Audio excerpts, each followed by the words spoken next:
for consumption here over the past hour. Not another tuberculosis joke.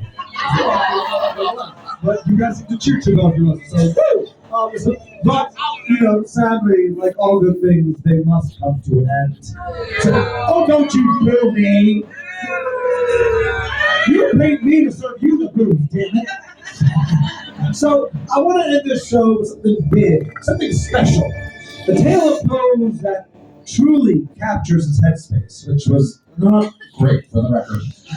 A tale of Poe's that captures the ideas, the thematic elements of holding on to your woes, your burdens, your familial issues, living with them day in and day out, carrying them from childhood into adulthood, carrying the weight and the pain of that on your shoulders to the point where it feels like the walls around you are going to come crashing down every moment. And the roof is giving onto your head and giving seconds, so my friends, one last time. Give a round of applause for our final nightmare of the evening that is sure to bring the house down. This is the fall of the House of Usher.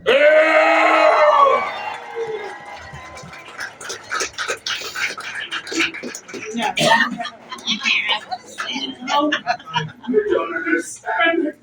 I could have sworn he was within shoes. It's impossible, and why can't I remember? It's so... I must write it all down. I must write it all down. Yes, fine. Yes.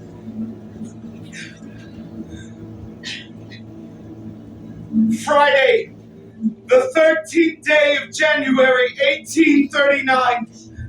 I write now to recall the events for which have just transpired, which even having seen with my own eyes, I cannot seem to comprehend. It had been a long day's journey, a dreadful one, where the summer skies fought a losing, oppressive battle against the autumn air, and the clouds hung depressingly low. And finally I arrived at my true destination, the melancholy house of Usher. At the top of the month I had received an invitation from its proprietor, its owner, Roderick Usher, my dearest and true friend from childhood. He had a sister that lived with him, the Lady Madeline. As he had no other family, he bore no children.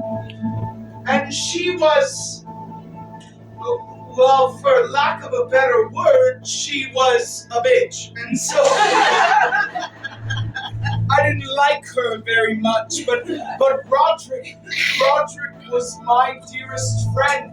But we had not met for many years, and then there was this letter, and it was not in its tone, but the words, they gave urgency to my being here, and so here I am, and I can see it there across the causeway, the crumbling stones of its walls and the decrepit vines that held them together like stitches, and the decaying trees that guarded its somber acres with its leafless fingers reaching out, and the deceased soil that surrounded the home, and the air.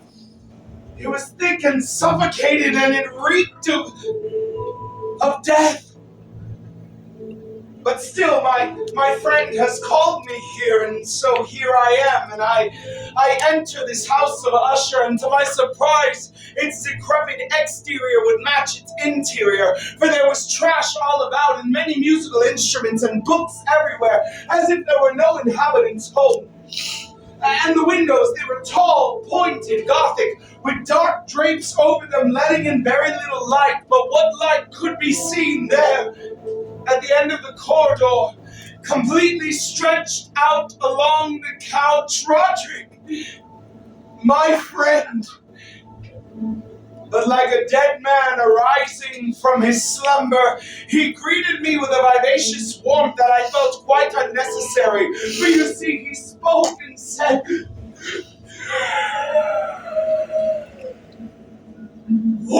Welcome, my friend. Welcome. Do you see it? The conditions of my home have laid forth the very destiny of my family. And what he said next was less of a welcome and more of a warning. For you see, he spoke and said, do you see it? Do you feel it? The decaying soil and the deceased trees, how they pervade the air, and they cause my family to death. And this would have frightened me. Had it not been for the image that I saw before me, this was not the Roderick that I knew. His body was frail, his skin pale as a ghost, his face sunken in. But my friend has called me here to ease his soul, and so here I am, and I take him by the hand and I lead him to the residential corridor and I sit him down and we begin to discuss familiar things evening after evening. And then one evening, a dark, grim figure made its way across our doorway. Oh, it's the Lady Madeline. The bitch. But this is the last time that I would see her alive. For you see, the following evening, Roderick would inform me of her untimely demise. And then he asked me for one simple favor. For you see, his frail body combined with my strength was not enough to carry the Lady Madeline across the causeway to the family crypt.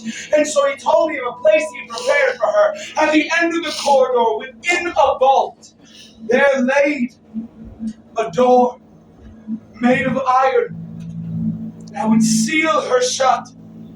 And that is where he would lay her to rest. And so I helped with the corpse. And we placed her inside. We took one final look. And we sealed the door shut. Roderick was inconsolable. I took him back to the residential corridor, and in an attempt to ease his mind, I decided to read a simple children's book, but then something strange began to occur. For you see, as I read aloud, and a storm began to rage. No sooner did the words leave my lips was it true. Outside was there truly a storm raging on, and the winds blowing in every which direction as if to pull apart the home. It is mere coincidence. I must ease Roderick's mind, and so I continue reading on. And footsteps could be heard down the corridor.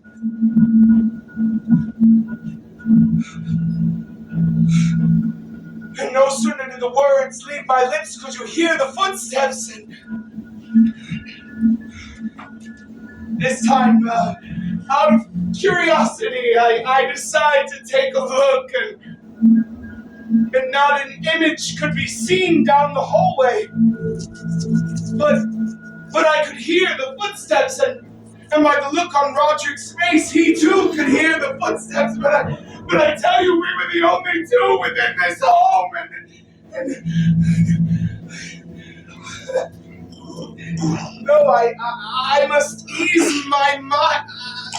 I must ease Roderick's mind, and so I read on, and a loud iron bang could be heard. And no sooner did the word, this time less out of curiosity and more out of caution, I make my way down the end of the corridor to the tomb to Lady Madeline. And to my horror, the door has been left ajar.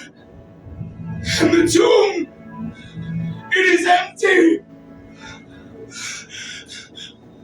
Roderick, I must return to Roderick.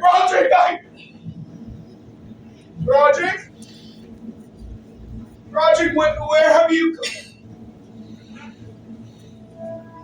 And there he was, in the darkest corner of the room, swaying from side to side, speaking incantations, muttering, but no words could be heard. And then I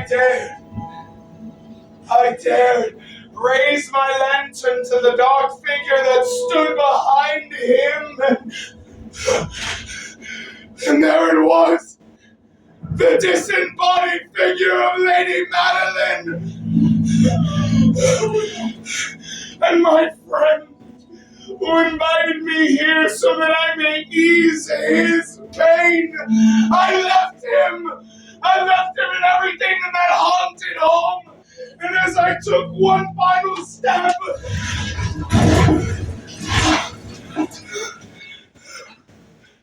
the stones, they crumbled, and the decrepit vines that held them together held them no more.